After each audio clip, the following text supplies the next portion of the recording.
පස්සේ පෞද්ගලික අංශයේ දැන් පෞද්ගලික අංශයේ ලොක්කෝ කණ්ඩායමක් අරමුදලක් පිළිබඳව දාලා තියෙනවා. දැන් ඒක ඇත්තටම හර්ෂ ඩිසිල්වා මැතිතුමා මේක ඉස්මතු කරා. එහෙම අරමුදල් හදන්න බෑ. ඒ අරමුදල් දෙකක් තියෙනවා. ඒ අපේ ඒකාබද්ධ අරමුදල කොන්සොලිඩේටඩ් ෆන්ඩ් එක සෙන්ට්‍රල් බැංක් එකකට තියෙන ෆන්ඩ් එක. ඒක ප්‍රයිවට් සෙක්ටර් එකට කළමනාකරණය කරන්න දෙන්න බෑ. මේක DMC එක ඩිසාස්ටර් මැනේජ්මන්ට් කවුන්සිල් එක යටතේ ඇමතිවරු 20 දෙනෙක් ඉන්නවා. ඒගොල්ලෝ ඉද්දී ඒගොල්ලෝ ගැන ජනාධිපතිතුමාට විශ්වාසයක් නැද්ද? ප්‍රයිවට් සෙක්ටර් එකේ අයව ඩිසාස්ටර් මැනේජ්මන්ට් අරමුදලකට ප්‍රධානීන් හැටියට දාන්න. අපට පොඩි සැකයක් තියෙනවා ඩිසාස්ටර් මැනේජ්මන්ට් එකත් ප්‍රයිවටයිස් කරන්න යනවාද කියලා. ඩිසාස්ටර් ආපදා කළමනාකරණයත් පුද්ගලීකරණය කරන්න යනවාද කියන ප්‍රශ්නයක් තියෙනවා. දැන් මේගොල්ලෝ කරන්න පුළුවන් ව්‍යාපාරිකයන්ට සල්ලි හොයලා දෙන්න පුළුවන්. හැබැයි මේ අරමුදල තියෙන්න ඕනේ පාර්ලිමේන්තුවේ ඕවර්සයිට් එක යටතේ. පාර්ලිමේන්තුව ඒක අනුමත කරන්න ඕනේ. එහෙම දෙයක් වෙලා නැහැ. මහජන ආරක්ෂක පනත හරහා මේකට යන ප්‍රවේශී. දැන් අපි ඉදිරියේදී බලාපොරොත්තු වෙනවා අපි කැබිනට් මණ්ඩලයේ තීරණයක් ගත්තා මේ නැවත ගොඩනැංවීම සඳහා අවශ්‍ය වෙන ජනාධිපති කාර්යසාධක බලකායක් හදන්න. ඒ ජනාධිපති කාර්යසාධක බලකාය යටතේ අරමුදල් එක්රැස් කිරීම සඳහා කමිටුවක් හදනවා. මම දැක්ක මේ පාර්ලිමේන්තුවේ කෑ ගහනවා මේ අරමුදල් වියදම් කිරීම ජාවාරම්කාරයන්ට දීලා කියලා. නේ. අරමුදල් එක්රැස් කිරීම. තාමත් මෙම අරමුදල් account එක තියෙන්නේ මහා භාණ්ඩාගාරයේ ලේකම්වරයාගේ නමට. අපේ ඒකාබද්ධ අරමුදලට බැර වෙන්නේ ඒකාබද්ධ අරමුදලට බැර වෙන මුදල් වියදම් කරන්න ඕනේ පාර්ලිමේන්තුව. එහෙම තෝරාගත්තු අරමුදල් එක්රැස් කර ගැනීමේ කමිටුව නෙවෙයි. ඒක තේරුම් ගන්න බෑ මේ මහතුරුන්ට. හැබැයි අපි ව්‍යවස්ථාපිත අරමුදලක් හදනවා. නව මුදල් කළමනාකරන පනත අනුව හිතු විදිහට අරමුදල් හදන්න බෑක හොඳයි. අලුත් නීතියක් ආවා. අරමුදලක් පිටව නම් පාර්ලිමේන්තුව පනතක් ඕන. ඇයි එහෙම නීති එන්නේ? සුනාමි අරමුදලට වෙච්ච දේවල් දැකලා. හරිද? අපි දන්නවා මට මතකයි මුදල් ඇමති රවි කරුණානායක මැතිතුමා ඉන්න කාලේ ඔය අරමුදල් ඔක්කොම වහණ්ඩාගාරයට පවර ගන්න උත්සාහ කරා. මේ අරමුදල් මොකද්ද වෙන්නේ හැම වෙලාවම? මේ අරමුදල් ඉතාමත් අගතිගාමී ලෙස උපයෝගී වෙලා තියෙනවා. ඒ නිසා මූල්‍ය කළමනාකරන පනත අනුව අරමුදල පිහිටවියකේ පනතකින් මේ පාර්ලිමේන්තුවේ අනුමැතියකින් විතරයි ව්‍යවස්ථාපිත අරමුදල. ඒක වැදගත් නීතියක්. දැන් මෙතන මම දැක්කා ආందోලන තුරුදෙන මේ නීතිය නැතුව හදලා අපි හදලා නෑ.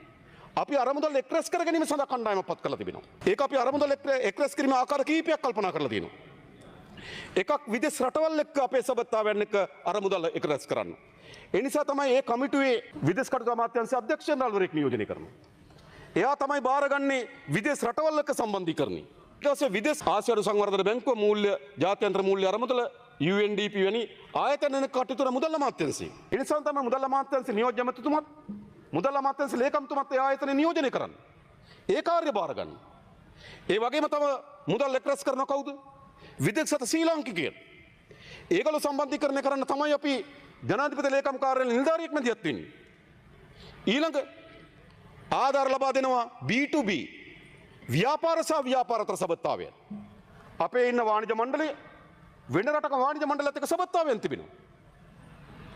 ඒතර ඒ වාණිජ මණ්ඩල එක්ක තියෙන සබත්තාවෙන් ආධාර ලබා ගන්න නම් මේ වාණිජ මණ්ඩල නියෝජිතෙක් ඉන්න ඕන. ඒක තමයි කිසාන් බලේන්ද්‍ර මැතිතුමා නියෝජනය කරන්නේ එතන. ඔවුන් තමයි ඒ වාණිජ මණ්ඩලයේ සභාපතිවරු අපි නියෝජනය කරන්නේ වාණිජ B2B අරමුදල් එක්රැස් කර ගැනීම සඳහා. මොකද ඒති වැරද්ද? ඊළඟ විවිධ ව්‍යාපාර සංගම් තියෙනවා. නැව් සමාගම්වල ඒජන්ට්ලා ඉන්නවා මෙහි. විශාල නැව් සමාගම්වල ඒජන්ට්ලා මෙහි ඉන්නවා. විශාල බයස්ලගේ ඒජන්ට්ලා මෙහි ඉන්නවා. ඒගොල්ලන්ගෙන මුදල් යම් ප්‍රමාණයක් එකතු කරගන්න උත්සාහ කරනවා. ඒ අනුව තමයි මේ කමිටුව හැදුවේ. හැබැයි මේ කමිටුවට මම දැක්ක මෙතන කෑ ගහනවා ජාවාරම්කාරයෝ නේද? අද ඉතින් එයා මම දන්නවා එයාගෙන. එතුමා හිටියනම් හොඳයි. එතුමා වැවිලි කර්මාන්ත අමාත්‍යවරයා හැටියට කටයුතු කරන 2018 අවුරුද්දේ හන්තානේ බංගලාව ජනවසමට අයිති සමන්ත විද්‍යාරත්න ඇමතුමාට මම යෝජනා කරන්න පරීක්ෂණය. ඒක දුන්නේ තමන්ගේ බෑනට. මාස කුලිය ලක්ෂයයි 2048 වෙනකන් දුන්නා. අවුරුදු 30කට. හරිද? ඉතින් එතුමා අරමුදල් එනකොට එයා වගේ කියලා මෙතන කට්ටියක් හිතනවා. එතුමාට මම කියන්නේ හන්තානේ ජනවසමට අයිති බංගලාව තමන්ගේ බෑනට ලබා දුන්නේ මොන පදනමින්ද කියලා කියන්නේ. ඒ විතරක් නෙවෙයි. ඔබතුමත් කැබිනට් මණ්ඩලයේ ඉන්න කාලේ රවි කරුණානායක මැතිතුමා. එයා ලංකා ආයතනයේ බස් මිලදී ගැනීම ගිවිසුම අවශ්‍ය කරේ කොහොමද? ඒ අවශ්‍ය කරකට ඇමති කවුද? මේ ව්‍යාපාරික ජාවාරම්කාරයෝ කියලා කය ගහන ඇමති ඒ වෙලාවේ ඇමති. $1 මිලියන 118ක් අපිට ගෙවන්න සිද්ධ වුණා. ඒක කැන්සල් කරන්න. අපිට ගුවන් යාන නැහැ. කැන්සල් කරන්න. අහිතකරේවට යන්න සිද්ධ වුණා. ඒ ඇමති ඒ වෙලාව මෙතන කියනවා ජාවාරම්කාරයෝ මේකට දාලා කියලා. මේ අරමුදලේ දැනට ඒකාබද්ධ අරමුදලට මේ මුදල් යන්නේ මේ පාර්ලිමේන්තුව තමයි මෙම මුදල් පිළිබඳ බලය තියෙන්නේ. හැබැයි මෙතන තියෙන කුරිරු ආසාවක් තියෙනවා. අරමුදල ගැන සැකේ හදනවා. ජාවාරම්කාරයෝ වෙනවා කියලා හදනවා. මොකක්ද ඒ වුමනාව? මේ අරමුදල ශක්තිමත් වෙන්න ඉඩ දෙන්න හොඳ නැහැ.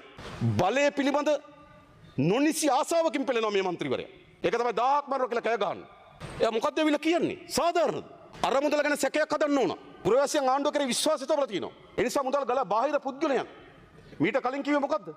ආණ්ඩුවට දෙන්න එපා වෙන වෙන අයට දෙන්න කියලා. ඒ දවස්වල හැමතැනම නැගෙන හඬ මොකද්ද?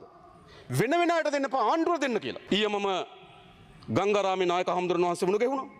උන්වහන්සේ ප්‍රසිද්ධිය කිව්වා ආණ්ඩුවට දෙන්න වෙන අයට දෙන්න එපා කියලා. එම ආණ්ඩුව කරේ විශ්වාසයක් තියෙනවා. ඒ විශ්වාසය තමයි මේ අරමුදල ශක්තිමත් කරන්නේ. මෙයාගේ අපේක්ෂාව උනේ මොකද්ද? ඒ විශ්වාසය බිඳින්න කුරිරු ආසාවකින් එයා පෙළෙනවා මේකෙන් පෙන්නුම් කරන්න. ඒ නිසා අපි ඊටමත් ශක්තිමත් යාන්ත්‍රණයක් හදනවා මේ තත්ත්වෙට මුහුණ දෙන්න. එකක් ජනාධිපති කාර්යසාධක බලකාය පිටවන මීට අදාළ ආයතනත් රාජ්‍ය නොවන සංවිධාන ඒ වගේම ව්‍යාපාරික සංවිධාන මහජන ව්‍යාපාර නියෝජනය කරන ජනාධිපති කාර්යසාධක බලකායක් හදනවා. ඒ ජනාධිපති කාර්යසාධක බලකාය යටතේ ඒකක හතක් හදනවා. ඒක එකක් තමයි අරමුදල් එක් රැස් කිරීම. දෙක තමයි රිකවරින් ප්ලෑන් එක හදන එක. තුන තමයි ඉදිකිරීම පිළිබඳව මාර්ග සංවර්ධන අධිකාරිය ප්‍රධාන වශයෙන් වාරි මාර්ග දෙපාර්තමේන්තුව කාර්යභාරය බාරගනි නේද? මොකද වාරි මාර්ග දෙපාර්තමේන්තුව ඉක්මනින්ම පනපවන්න ඕන. මොකද මහා කන්නේ ආරම්භ කරන්න මේ වාරි මාර්ග වැඩ ටිකක් තියෙනවා. විශේෂම ගත්තොත් අපි දන්නවා ඇලහැර අමුණ ඇලහැර උමන අවශ්‍ය. එහෙම නැත්නම් අපිට ගිරිතලේ වැවේ වතුර ප්‍රමාණවත් වෙන්නේ දින සති දෙකකට වගේ. ඒ නිසා ඉක්මනින්ම ඇලහැර අමුණ හදන්න ඕන. ඉතින් මොරගහ කන්දෙන් ගෙන වතුර අපි යවන්න ඕන. අද ඇලහැර අමුණ හදන්නේ හමුදාව. වාරි මාර්ග දෙපාර්තමේන්තුව ස්වේච්ඡා සේවකයන් මැදිහත්ලා හදනවා. අපි විශ්වාස කරන දවස් කීපයක් ඇතුළත හදලා අවසන් කරන්න පුළුවන් ඇලහැර අමුණ. ඒ මොහොතේත් වැඩ. ගොවියොත් ඇවිල්ලා වැඩ කරන ඇලහැර අමුණ හදන්න. අපි මොකද කරන්නේ මේ වාරි මාර්ග මහා මාර්ග ඉදිකිරීම පිළිබඳව ඉතා හොඳින් මෙහෙවීම සඳහා අනුකම්පාවක් පත් කරන ජනාධිපති මේකයට. ඒ වගේම හොඳ sannivedana කමිටුවක් අවශ්‍යයි අපිට. අව කියන්න, ජාත්‍යන්තර ගෙනියන්න, පණිවිඩ ගෙනියන්න. ඒ වෙනුවෙන් sannivedana ඒකකයක් ආදී යුනිට් 7ක් අපි හදනවා. ඒක දැනට අපි නිවාස ගොඩනැගීම සඳහා තව ඒකකයක් හදනවා. හැබැයි අපි ක්‍රියාත්මක වෙන්නේ තියෙන රාජ්‍ය යාන්ත්‍රණය හරහා. වෙන ඒවා ක්‍රියාත්මක. නමුත් සැලසුම් ටික හදන්න ඕන. මම ආරාධනා කරනවා එතෙන් එන්න කියලා. මේක අපි හදමු. එච්චර අපි යෝජනාව තියෙනවා. අපි ඒක හදන්න ලෑස්ති. හැබැයි අපි හිතන මේක ජනාධිපති කාර්යසාධක බලකාය විතර ප්‍රමාණවත් වෙන්නේ නැහැ. අපි තා ඉක්මනින් දැන් අපි අද රාත්‍රියේ එකතු වෙනවා නීතිඥ කණ්ඩායම් එක්ක. ඉතා ඉක්මනින් අපි මේකට විශේෂ විධිවිධාන පනතක් මේ පාර්ලිමේන්තුවට ගෙනල්ලා සම්මත කරනවා. දැන් ගොඩේම සඳහා අවුරුදු 2ක 3ක ප්ලෑන් එකක් අපිට අවශ්‍යයි. මේ ව්‍යසන දෙස ඔබ බලන්න. තාල ව්‍යසන සිදු වී තිබෙනවා. ඒ නිසා අවුරුදු 3කවත් අඩුම තරමේ අකන් සැලැස්මක් අපිට අවශ්‍යයි. ඒ සැලැස්ම සඳහා අවශ්‍ය වෙන විශේෂ විධිවිධාන පනතක් අපි ගේන සැලසුම් කරලා තිබෙනවා.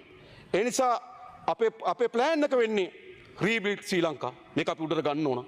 මේක ගොඩ ගැනීම සඳහා අවශ්‍ය වෙන සැලසුම් ටික සකස් කරලා තිබෙනවා.